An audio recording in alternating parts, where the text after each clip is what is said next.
So the Portuguese have just got themselves a historic victory in their Rugby World Cup campaign, the first ever win for a Portuguese side in a World Cup. But there is good news for Fiji. I know the scoreline may not look like it, but they are through to the quarterfinals. They will be taking on the English. They had to get a bonus point from this game, and they managed to get one for being within 7, only being down by the 1 point. So they have booked their spot in the quarters up against the English. It means that Australia miss out. But in this review, we'll be looking through at what happened throughout the game. And there was quite a bit to break down throughout this contest, but we will jump straight into it. First of all, looking at the try scorers. For the Fijians, they were able to get themselves 2 tries, the first of which being scored by Lavani Botia in the second half, 48 minutes into the contest. That was just before he got himself his yellow card. And then in the 68th minute, Masaki Donge crossing the try line for the Fijians. For the Portuguese, Rafael Costa Storti, he had an absolutely tremendous game. He was the man of the match by far, and that man's just got a very bright future. He's able to beat defenders for fun, beating over 25 now throughout this Rugby World Cup competition. He set up another try for the later stages of the match, and that try was scored by Rodrigo Marta, and then in between that, there was the try for Francisco Fernandes, the big prop, getting over the try line for Portugal. But for Fiji, looking through at some of the stats, 743 metres carried throughout this contest, 32 defenders beaten, 7 offloads. So pretty impressive stats on paper, but unfortunately for Fiji, it was those handling errors that were hurting them, taking away their momentum, as well as the Portuguese physicality. In the breakdowns, they were looking very strong, hard to move. The Fijians were conceding the ball quite often. For the Portuguese, 563 metres carried. They beat 21 defenders, and they had 14 offloads. Now, it's not very often in a game of rugby you see a side match Fiji for their offloads throughout a contest, let alone double it.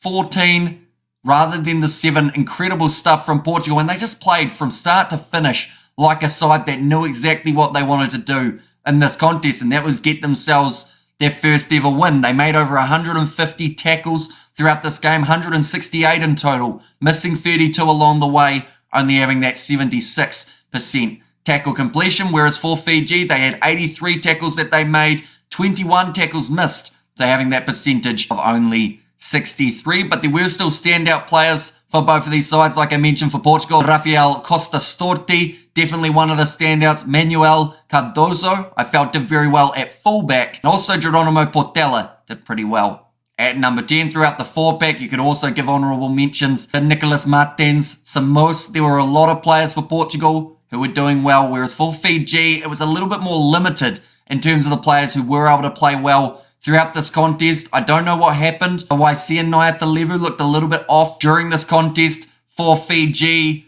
Their 4-pack, I thought Luke Tangi and Oroni Maui, the 2 props, did decently, although there were at times a few shaky scrums along the way. Lavani Botti tried his best, even though he got that yellow card. And Lamani, I'd say, was probably the better player out of anyone on the field for Fiji, alongside some moments from Sareli Mangwalo, although he did blow a very easy try opportunity early in the contest because he got a bit greedy, wanted to get the glory for himself. But this game, in terms of a way to end the group stage, it's good and bad, I would say, because Portugal getting themselves their first ever win is a massive achievement, and I'm sure they'll be celebrating for a very long time. For the Fijians, they now have to try and find a way of boosting themselves up, getting ready for that fight up against the English, which I'm sure will not be easy. Of course, both of the sides, England and Fiji, not having their best performance in their last outings. England only beating the Samoans by 1 point, Fiji losing this game to Portugal by 1. So it should be intriguing to see who walks away with the victory. I will mention we saw quite a few penalties throughout this game as well. 12 against the Portuguese, 11 against the Fijians. There was one patch where Fiji gave away about 6 penalties in a row, and that was really hurting them